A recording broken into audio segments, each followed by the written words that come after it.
Hey there, welcome to another Speedpaint. It's Jazz here today and we're going to be talking about some tips for making a new D&D character. So we get a lot of asks over on our Tumblr about creating characters and sort of how we went about them and where we drew our inspiration from and things like that. So I thought I'd make a video today to sort of give you some tips. So I'm just going to go through how I have before gone through making a D&D character. Specifically this character that you are seeing being drawn here. Before we start, I just want to say that this month's SWPOM, so February's SWPOM, is Tiefling. So if you've got any OC Tiefling characters that you want to draw, or if you want to create a new one, use this video as guidance, or if you just want to draw some fun Tiefling stuff, then, you know, please get involved and post it online. Tag it with SWPOM so we can find it. You might even get featured at the end of our next SWPOM video. So when I started off making this character, I decided straight off the bat that I wanted to create a thief. So I wanted them to be a rogue, I wanted them to be sneaky, and that they were going to be a little bit unlawful. You know, they like to pinch a few things. I then decided that I wanted to sort of get the inspiration for their design from a bird. Now originally it started off as a magpie because magpies are known for loving shiny things and they like to steal things. They have that sort of reputation about them. So I sort of started drawing up an idea for that, but then I realised that the colours, there wasn't much to play around with. So instead I decided that I would use a different bird, and eventually I landed on goldfinch because I absolutely love goldfinches and their colours are absolutely amazing and beautiful. So I thought that would be a really fun thing to play around with in the design of this character. So the only name I actually have for her at the moment is Goldfinch. I'm pretty sure that that's not her real name. She probably has an actual birth name, but Goldfinch is what she goes by in her job, let's say. So coming to the idea of using a goldfinch bird as inspiration, I basically used that to direct the colouring and the style of the character and sort of their clothes and their hair and things like that. So for example, the cloak represents sort of the wings. It's quite a feathery cloak. In my original drawing of Goldfinch, you can see that there are actually sort of little feather imprints in the cloak itself. So yeah, I used the cloak to represent the wings and I sort of brought the colours into the outfit, sort of in the way that they lay on the bird, sort of in that order.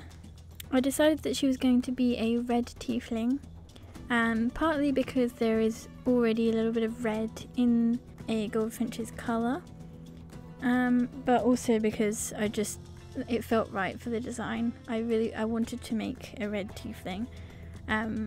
So you might find that when you're creating a character there are certain things that you think, yes, this is what I want to do, like I want them to be a tiefling or I want them to be a rogue, and those are really good building points, but then you might not know what to do with the other parts of it, like, oh, what do I want to subclass in, or what do I want them to look like, you know, what colour should they be, what's their hair like. You'll figure it out on your journey basically. Just feel it out a little bit. Have a play around with it, draw some sketches, think up some ideas for their personality. For example, take some characters from a show that you like and take bits of personality that you like from them and think, yes, I want them to be like this, I want them to be witty, they make lots of puns, or they're a bit shy, or they're a bit anxious. You know, take things that you like from other characters and sort of mould your own character. And in the same way that I decided, right, I'm going to make a character based off of a bird, you know, you can do that with anything. You could see, oh, I like the design of this butterfly, I'm going to use it to create their colour palette or the way that their clothes look. You can take anything for inspiration, really. I decided she was going to have a lot of jewellery on her since she's a thief, but it wasn't going to be too over the top. It was going to be a little bit subtle. So she's got a fair few earrings in, she's got some gold buttons, she's got her buckle, but it's not too much because it doesn't want to be too obvious that she's a thief. I like to believe that she's quite good at her job. She's very subtle, she's very sneaky, but there's just a hint there that she is a thief. She's got these little gold things that she might have kept from one of her previous jobs or something like that. When I started creating the character, I then started rolling into sort of her backstory and where she came from and why she's in this specific place. I like to imagine that she's part of sort of a bigger group of thieves, and perhaps that has something to do with the bird. Perhaps they all call themselves Goldfinch and they all have this cloak so that they all sort of blend in. You'd never know which Goldfinch was there. Or perhaps they're all based off of different types of birds. Perhaps there is a magpie and things like that. So yeah, I think they're all part of a group and they sort of go along and they do odd jobs and things, kind of like bounty hunters, but the thief version, like they collect artifacts for some rich businessman, or like collect some jewels back that were stolen by someone else or something like that. You know, they have like a job board or something, I don't know. I haven't really thought it all up yet, but that's kind of the feeling I'm going for. I made the uniform under the cloak a bit plainer because they still need to sort of blend into society, if that makes sense. But the cloak is sort of there as a signifier that they're a part of this group.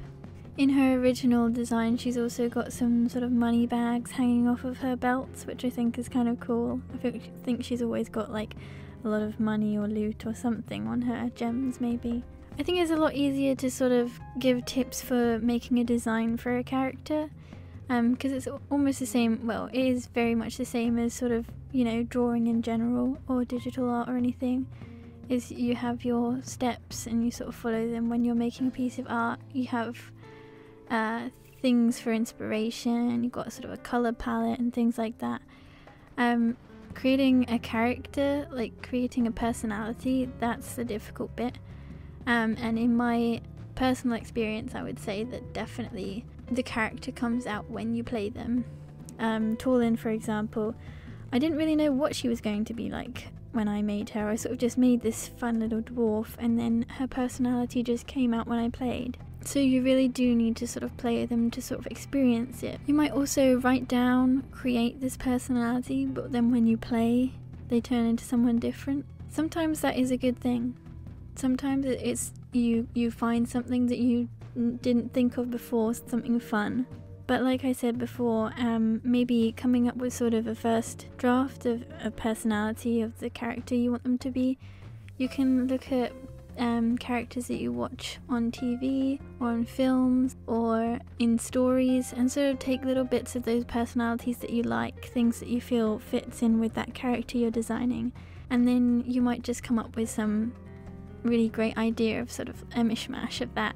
That's a good way to start if you have no idea where to start. You know, if you've got a bit of a blank brain and you're like, I need something to start off with. You know, draw inspiration from other places. You know, that's what it's all there for. We all draw inspiration from somewhere. I suppose this sort of slips into sort of world building as well. If you create one character, you can then build off of that, build off of their backstory or the people that they know, and eventually you've got a whole town going on. For example, with Goldfinch and this group that she belongs to, or that she's chosen to be a part of, I'm not quite sure yet. You've then created a whole group of people. You might not know what their names are or anything, but you're already building that world. You've got this sort of little secret society thing that works in the everyday life. You know, you've then got the towns where these people came from. You know, Goldfinch might be from one town somewhere. The people that she works with might be from somewhere completely different, and they've all made their path to this place. Also, another thing to note when you're creating a personality for your character is, does it fit? Like, does it fit with their backstory? Does it fit with this design you've come up with? Do you want it to fit? That's another question. Do you want to go outside of the box a little bit? Or is there a specific cliche that you kind of like and you want to stick with? You know, either way is fine. The main point is that you are going to enjoy playing the character. I hope these tips have been useful for you. If you like this sort of thing, where we do speed paints and we give tips and we just have a bit of a chat about creating characters or creating worlds and stuff, then let us know. We'd be really interested to know if you're enjoying it. Don't forget to like and subscribe. Check out our Patreon if you want to. There's some pretty cool behind the scenes stuff for High Hopes there. We also have a Ko-Fi, coffee, whatever you call it. We still haven't figured out how to pronounce it. If you ever feel like you want to leave a generous donation, that's always appreciated. Thank you very much for that. Thank you to our patrons as always. Please let us know in the comments below about your OCs, maybe your Tiefling OCs, or if you created a character, if this was useful, or even share tips that you have on creating characters. I'm sure everybody would love to know. Thanks for watching. Bye!